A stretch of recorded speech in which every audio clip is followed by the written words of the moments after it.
Hey friend, I'm glad you're back with me today. I have a great episode that is a part 2 from a prior episode I did not long ago on ways to save on your groceries. So today we are going over 10 additional ways that you can save on groceries every month. So these are some tips that I use in my family and I am going to share them with you today. Did you know we have a Facebook group called Frugal Living for Families? I would love to have you come join me over there. We have a great community that supports each other and shares all of our ideas so we can continue to save money, get out of debt, and just improve our family's financial situation, even on one income. I want you to become a stay-at-home mom that you desire to be, or to thrive if you already are a stay-at-home mom and your family is struggling financially. Hop on over to the group. We'd love to have you over there. And make sure you subscribe now because I will have part 3 coming up in a future episode, not too far from now, with even more ideas on saving on your groceries. So don't miss that one. Okay, our first tip today is don't be afraid to go to more than one grocery store. And this includes online as well. So you can compare costs on your grocery list after you have determined what you need to get. Compare costs through different store apps and Amazon, places like that, so that you can know before you go where the location is that has the best price for you, or if ordering online would make more sense. Now, you definitely don't want to have to spend all your time running around. So sometimes when I've done this and compared costs, maybe there was only one item that was less somewhere else. And maybe it wasn't enough of a difference for me to take my extra time and gas to go to a separate location. And that's okay too. So comparing the items once your list is made, using those items to look up in other apps can give you an idea if another store may give you a better deal on several items that could make it worth a trip. Okay, tip number 2, since we're talking about going to multiple stores, is to pair your grocery trips with other errands or appointments that you already plan to make. So if you are going to a doctor's appointment, dentist appointment, maybe you run and pick up your kids from school, whatever it is, if you're already going out somewhere, that is a great time to see if any of the grocery stores may be near that location and you can save on gas on all of your trips to the store. Our third tip today is to see if it's beneficial for your family to invest in a warehouse membership. So in my area, we have Costco, and in other areas, there's Sam's Club. They do have a membership cost, which I know for my Costco is about $60 per year. So you really want to make sure that it's going to be beneficial for your family. Now, when I checked into this for my family, as I considered possibly getting rid of our Costco membership, I did the math just on even one item that I know we always buy at Costco because it is always considerably less to buy there, and that is our coffee. And of course, it would be less expensive to give up coffee altogether, but my husband and I just really enjoy our coffee every day, and it's a luxury that we have chosen to keep in our budget. As I always mention, a budget is about freedom and choice and what's really most important to you, and that is just one of the things that we have chosen not to give up. So with my coffee example at Costco and how much it saves us, I did the math on how many packages we go through in a year. And I only buy it, I stock up when it is on its sale price at Costco. So I was able to easily figure out how much we spend on it in a year at Costco. And with the lowest price option I could find at any of our grocery stores, for the same amount per serving, in the number of servings every year that we go through, it was about $360 less that it was costing us to buy our coffee at Costco over a year's time. So with $360 in savings in a year, obviously that saves us more, way more than the $60 membership cost does. Okay, tip number 4, which also has to do with the warehouses like Costco and Sam's Club, is you can ask for as a gift card for one of those stores at least I know for sure Costco does this, you are able to go into the store with a gift card as your quote unquote card membership. You just show your gift card and you're able to shop without buying a membership. So this can be a great way if you plan on buying items anyway, is to get yourself a gift card. You can buy it yourself and use that gift card to get into the store and go around, spend some time pricing out items. So if there are items that you know you use often and you know about how much you use up in a month or every few months, see if that buying a case of that item will cost you considerably less at Costco, and just do some math and see, would a membership be worth it to pay for? So using a gift card to shop into the warehouses for free without paying for a membership is a great way to save money. You can load up, stock up, and get what you need without actually buying the membership.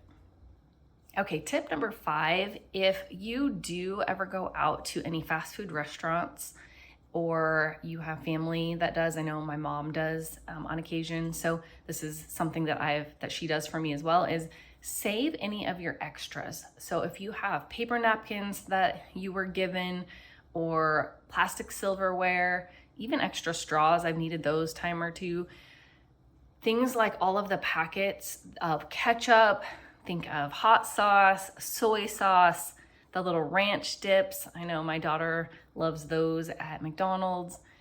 We don't go to fast food very often, but there still are occasions where we do. So we save, the salt and pepper, any of that. Those little packets can help you save money on your groceries, because if you are getting a lot of ketchup packets, sometimes they throw in like a ridiculous amount of ketchup, and we've had times where we haven't even used any of the packets. I save those, and we can use those in lunches. I send them with my husband anytime he wants, mustard, anything like that, salt and pepper for his lunch. They're great to throw in, and then I don't have to buy them. But also, have you ever had a time where you had a certain dinner and all of a sudden your kid gets the ketchup out, or the ranch dressing, whatever it is, and it's out? All of a sudden it sputters, you're pouring it out of the bottle, and you do not have enough. So those can also be great ways to stretch your time between buying a new bottle of something like ketchup or even pancake syrup, something like that.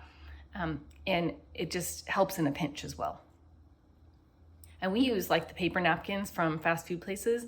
That's what we use on a regular basis when we actually have them instead of our cloth napkins. We use those. My mom will give us the ones that she gets when she is dining out, and we use those as just our family when we don't have guests over. Okay, tip number 6 is to not buy single-use items. So these are things like plastic silverware, paper plates, the plastic like solo cups, paper towels, napkins, all of that you use once and throw away. So we stopped buying these a long time ago and switched to cloth napkins that I was able to get for free from our local Buy Nothing group. If you are interested in all the places I get free stuff, check out my last episode. I'll link it in the notes for you. But getting also into the habit of washing your dishes right after your meal, the food comes off very easily, and it's super easy. It takes less soap, less water, less time to get your dishes cleaned again and ready to use, so that you don't need to rely on any of those single-use items. Plus, it's better for your garbage reduction if you pay for a larger can of garbage pickup. I know in our area we have a choice, and our family has always used the smaller of the cans, even though we have 5 people in our household, and at times we've had 6. Okay, tip number 7 is to skip the deli and other areas of the store, the prepared for you items. So things like the cut up fruit, maybe the lunch meat that's already been sliced up, the deli salads that have been made and you're buying them by the container or a pound. Any of those where stuff has been done for you, the labor part adds money to the item expense. So you're going to pay more for the watermelon that is cut into cubes for you versus buying a watermelon and doing it yourself. If you get into the habit of doing it right away, as soon as you get home from the store, then you have that on hand all the time and you're not tempted to let that produce go to waste. So that's another tip, is just prepping as soon as you get home. Doing the work for yourself, even though it actually doesn't take very much time, it saves you a lot of money. Tip number 8 is to think about the items that you use regularly and just challenge yourself to learn how to make from scratch one of them.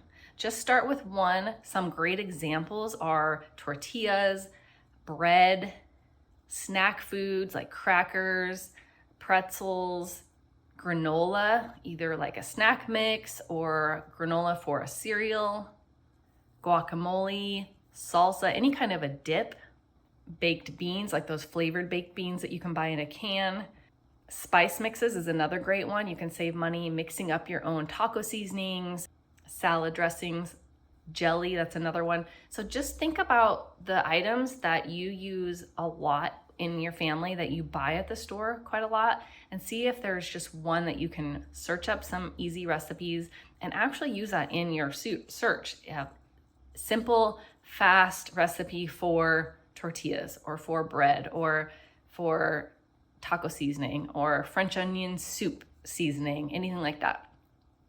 And just see if there's one of those items that you decide you have most of the ingredients, or it'd be a lot economical to buy the ingredients for that recipe, and just try making it yourself.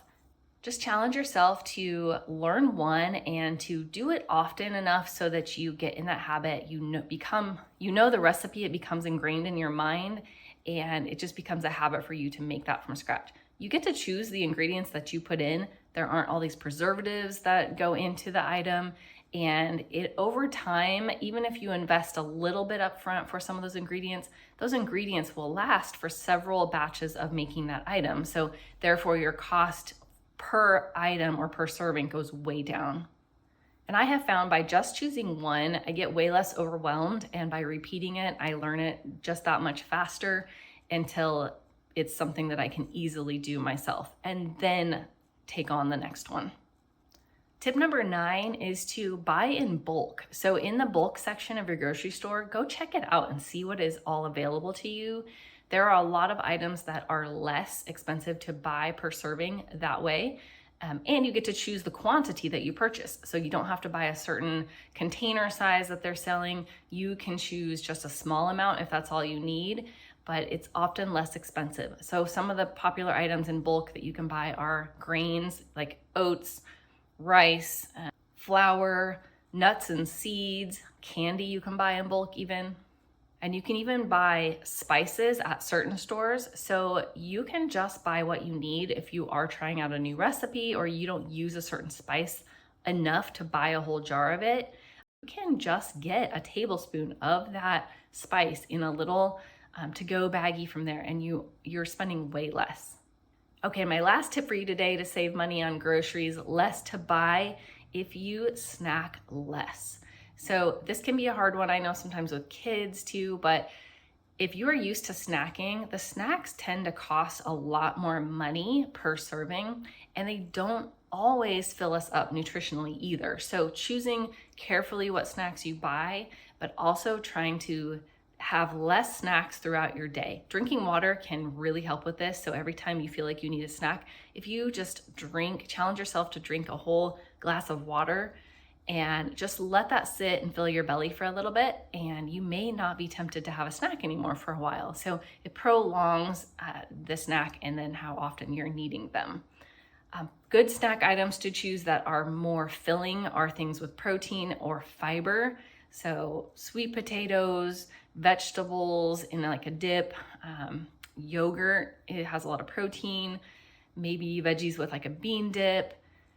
Of course, whole fruit like apples, bananas, anything that has a lot of fiber in it, oranges. But just really trying to cut down on your snack consumption saves a lot of money at the store. I think you'd be surprised. Just add up through the next week how much you spend on snacks, or jot down how many snacks you ate or one of your kids did. Just do this as a family, like a fun experiment, and then add up how much that cost you for the week for just the snacks. You might be surprised. It might be costing you more than your dinners. If you find this content valuable at all, I would love it if you would like this episode and share it with a friend, somebody that you know this could benefit. I really want to help as many families as I can. So commenting, liking, and sharing is all a great way that you can show me some love and help this content reach more families. All right, you guys, that's it for today, but make sure you subscribe as I have part 3 coming up. Yes, even more tips to help you save money on groceries coming up soon in a future episode. So don't miss out, subscribe so that you get notified when that drops. I'm so glad you were here with me today. Take care, blessings to your family.